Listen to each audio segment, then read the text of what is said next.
लोकसभेसाठी ठाकरे गटाचा 23 जागांवर दावा कायम, तर जिंकलेल्या जागांवर चर्चा करायची नाही हे धोरण. जागा वाटपावर संजय राऊतांचं वक्तव्य. जागा वाटपावर बोलणाऱ्या महाराष्ट्रातील नेत्यांकडे अधिकार आहेत का? काँग्रेसचे हायकमांड दिल्लीत, आम्ही तिथे चर्चा करू. राऊतांचा काँग्रेस नेत्यांना खोचक टोला. कोणता पक्ष कोणत्या जागांवर लढणार याची माहिती द्या. राज्यातील काँग्रेस प्रभारींना हायकमांडच्या सूचना. महाराष्ट्राचे प्रभारी शनिथला पुढील आठवड्यात मुंबईत. अदानी पवार भेटीबाबत माहिती नाही, सुप्रिया सुळेंची प्रतिक्रिया. तर चर्चा ऐकायला आम्ही खिडकीला कान लावून बसलो नव्हतो.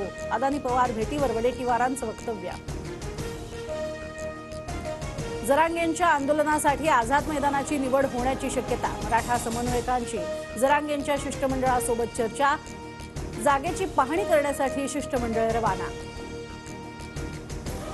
20 जानेवारीपासून ओबीसी समाजाचं राज्यभर आंदोलन. आझाद मैदानात आंदोलन करण्याची मुंबई पोलिसांकडे मागितली परवानगी.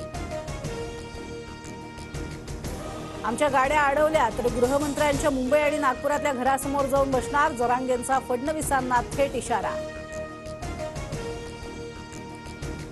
मराठा आरक्षण देण्यासाठी सरकार कटिबद्ध. जरांगेंनी सामंजस्याची भूमिका घ्यावी.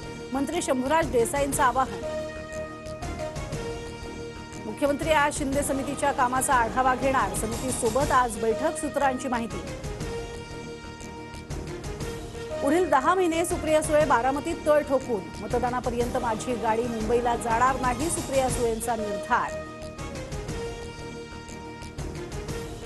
लोकसभेसाठी मुख्यमंत्री एकनाथ शिंदेंनी रणशिंग फुंकलं. 6 जानेवारीपासून महाराष्ट्र दौरा. यवतमाळ, वाशिम आणि रामटेकमध्ये पहिली सभा.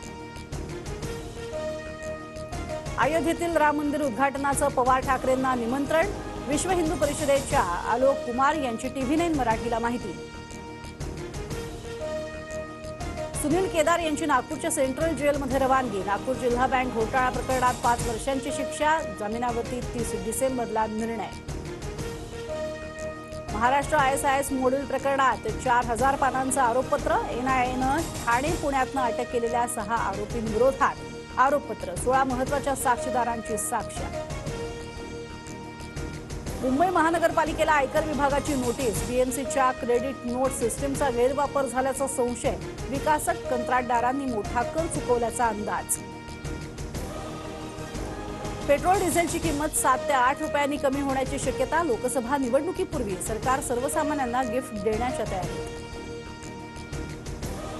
मुंबईमध्ये धुरकेची चादर. बोरिवली, मालाड, अंधेरी, कुलाबा आणि नवी मुंबईतील हवा अतिवाईट. थंडी नसताना सुद्धा हवेत मात्र धुकं आणि धूळ. वायू प्रदूषण रोखण्यासाठी मुंबईत दररोज 1000 किलोमीटर रस्ते धुणार. 121 टँकर आणि इतर यंत्रणा कार्यरत. 31 डिसेंबरला मुंबईत 10 ठिकाणी महास्वच्छता अभियान.